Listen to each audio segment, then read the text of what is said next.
বসুন্ধরা গ্রুপের টাকা, সামিট গ্রুপের টাকা, শহরে এক একটা যাদেরকে নমিনেশন দেওয়া হয়েছে এক একটা সংসদ সদস্য 20 কোটি, 30 কোটি, 40 কোটি টাকা এক একটা আসন থেকে চাঁদা তোলে। আমি কয়েকটা কথা বলি, এটা তাহলে আজকে প্রচার করেন আপনারা। জাতীয় পার্টির একজন লোক আছে শামীম হায়দার পাটোয়ারি, উনি গতকাল একটা টক শোতে বলেছিল যে জামাত 11 দলীয় জোট ক্ষমতায় আসতেছে।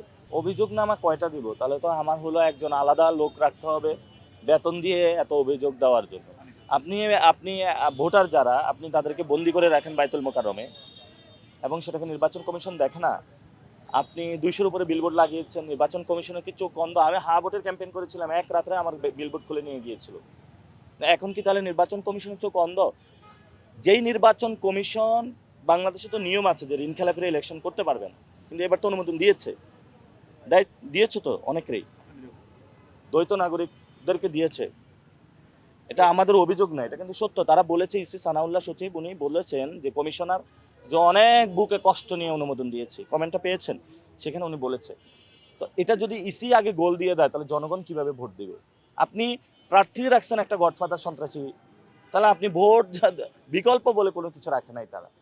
তো এগুলো অ্যাপ্রুভাল দিয়েছে একটা দল। তো আমরা আশা করব যে বাংলাদেশে পরিবর্তনের জন্য আপনারা এইসব 2 নাম্বার লোকদেরকে আপনারা কোনো সিল মারবেন না। তারা জিয়াউর রহমানের যদি ধানের মার্কা নিয়ে আসে তাদেরকে আপনারা ভোট দেবেন না, এবার স্টপ রাখবেন। স্টপ রেখে আপনারা দাঁড়িপাল্লা বা শাপলাকলি প্রতীকে ইনশাল্লাহ এবার ভোট দিবেন। এটা জনগণের লড়াই, আমরা তো জনগণের সাথে হয়ে লড়ছি। আমরা তো অনেকগুলা বিদেশ থেকে টাকা পয়সা নিয়ে আসি নাই। বসুন্ধরা গ্রুপের টাকা, সামিট গ্রুপের টাকা, আরও গ্রুপের নাম বলবো, নাম বললে তো পরে রাগ করে তারা। তো এই ধরনের টাকাগুলো নিয়ে তারা ইলেকশন করতেছে এবং বিভিন্ন জায়গা থেকে ঢাকা শহরে এক একটা যাদেরকে নমিনেশন দেওয়া হয়েছে এক একটা সংসদ সদস্য 20 কোটি, 30 কোটি, 40 কোটি টাকা এক একটা আসন থেকে চাঁদা তোলে। যে সায়দাবাদে এখনো চাঁদাবাজি চলে না? চলে। এই যে গণ-অভ্যুত্থানের পরে সরকার তো ঢাকার পরিবহন সেক্টরটা উন্নয়ন করতে চেয়েছিল। এই লক্কর জক্কর বাসগুলো তো আগেরগুলোই আছে, আপনারাই তো সেই বাসগুলোতে চলাফেরা করেন, অনেক কষ্ট হয় আপনাদের, এবং সে যানজটটা তো আগের মতোই রয়ে গিয়েছে। তাহলে কারা এগুলা পরিবর্তন করতে দেয় নাই? এই গণ-অভ্যুত্থানের পরে একমাত্র বিএনপির কারণে কোনো পরিবর্তন করা যায় না। যদি তারা একটু এগিয়ে আসতো বাংলাদেশটা পরিবর্তন হয়ে যেত। আল্লাহ তাদেরকে হেদায়েত দান করুক।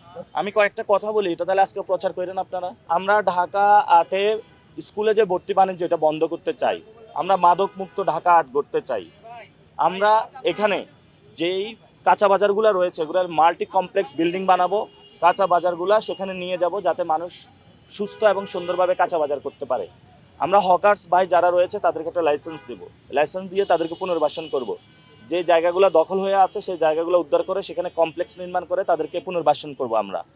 আমরা এখানে জানেন যে কর্মজীবী অনেক নারী রয়েছে, তাদের হলো এখানে নিরাপত্তার অভাব রয়েছে, আমরা নিরাপত্তা প্রদান করব। যানজট এবং অনেক সরকারি কর্মকর্তা কর্মচারী রয়েছে, তাহলে স্কুলের বাচ্চাদের জন্য ট্রাফিকের একটা সময় নির্ধারণ করব।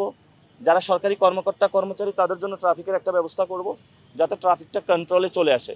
এবং আমি মতিঝিল গতকাল গিয়েছিলাম, বলেছে চিন্তায় বেড়ে গেছে, তাহলে পুলিশ প্রশাসন তো সক্রিয় না, আমরা ইনশাল্লাহ সক্রিয় করব। আমরা এক জায়গা দিয়ে আজকে এখানে অনেক সাংবাদিক ভাই ছিল, আমি বললাম একটু ময়লার একটু ডাস্টবিনের কাছে আসেন, সবাই না কে হলে হাত দিল, সবাই পথচারিত ওদিক দিয়ে যায়। তাহলে এই যে ময়লার ডাস্টবিনগুলো রোডের উপরে সিটি কর্পোরেশনে রেখে দিয়েছে এগুলো তো আমাদের ক্লিন করতে হবে। তা আমরা বর্জ্য ব্যবস্থাপনা এবং ময়লার যে টাকা এটা বাড়িয়ে দিয়েছে, জোর জবরদস্তি করে। বাসা যারা বাড়িওয়ালা তারা বিপদে আছেন, যারা ভাড়াটিয়া তারা বিপদে আছেন। আমরা এই সমস্যার সমাধান করব। এবং আপনারা জানেন অনেক যারা ভাড়াটিয়া রয়েছে তারা রাতের বেলা ঢুকতে পারে না, আপনারা যারা সাংবাদিক ভাইরা তারাও তো রাতের বেলা ঢুকতে পারেন না।